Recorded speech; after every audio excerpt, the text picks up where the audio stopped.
Você vai lembrar de um outro caso da Marina Harcotti, uma ciclista que tinha 28 anos quando ela foi atropelada, infelizmente morreu numa avenida muito movimentada da zona oeste de São Paulo. Olha só, você já ouviu falar que a justiça tarda, mas não falha. A verdade é que ela falha muitas vezes, só que aqui não. Ela tardou, mas vai acontecer. O motorista responsável pelo atropelamento é esse cara que está aqui, ó, José Maria. Ele não prestou socorro, fugiu do local, é um empresário, foi visto dirigindo em alta velocidade depois do crime e, inclusive, ele estava rindo no elevador do prédio dele quando ele chegou.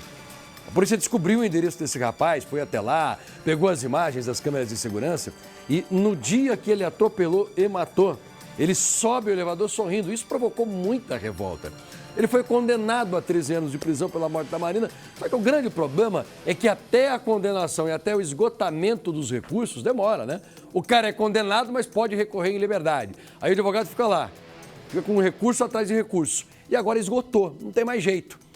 Há 5 meses a justiça tinha decidido que esse cara tinha que ser preso.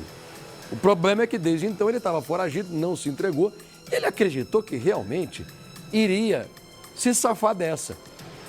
5 anos depois do acidente, depois de 5 meses foragido, você vai ver agora onde é que ele foi encontrado. Para a família é um grande alívio. Põe no ar. Ele desapareceu depois de ser condenado por um crime aqui em São Paulo. Mas depois de 5 meses foragido, a fuga acabou. José Maria da Costa Júnior foi capturado em outro estado, a 166 quilômetros de distância de onde tudo aconteceu. José Maria estava escondido em Bueno Brandão, Minas Gerais, como se pudesse tentar escapar do passado. A prisão dele aconteceu 5 anos depois de um atropelamento que gerou comoção nacional. A ciclista Marina Harcotti, de 28 anos, morreu depois de ser atingida por um carro dirigido pelo empresário.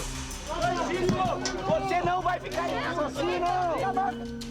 Demonstra que a justiça nesse país, né, ainda que demore em algumas situações, e não apenas a justiça, mas as forças policiais, elas funcionam, elas operam, né? O acidente aconteceu depois de o empresário curtir uma noitada em Pinheiros, região boêmia, na zona oeste de São Paulo.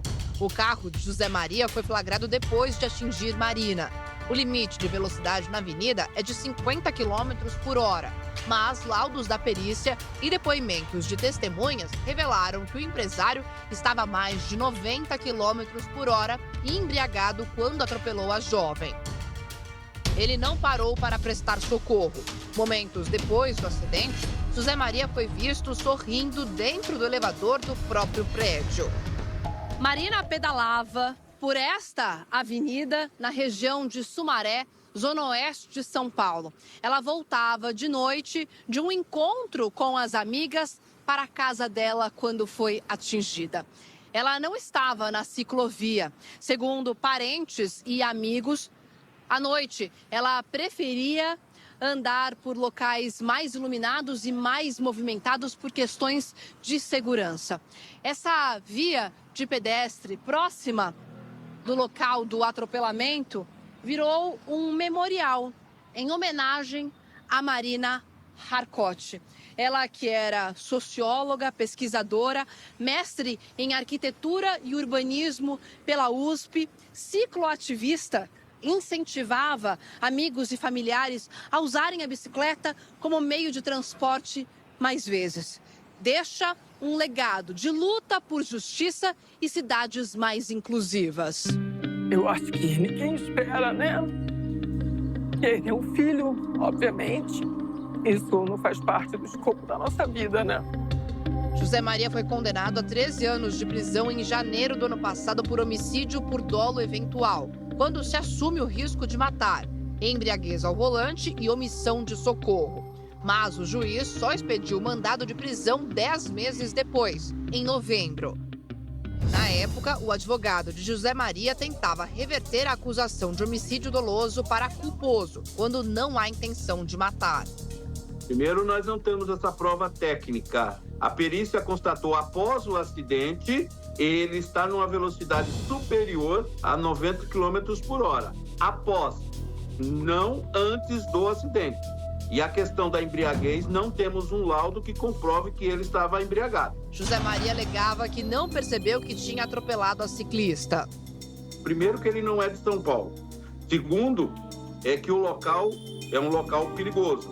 Ele não sabia ali o que estava acontecendo naquele momento. Versão que, na época, foi contestada por testemunhas do acidente e pela família de Marina.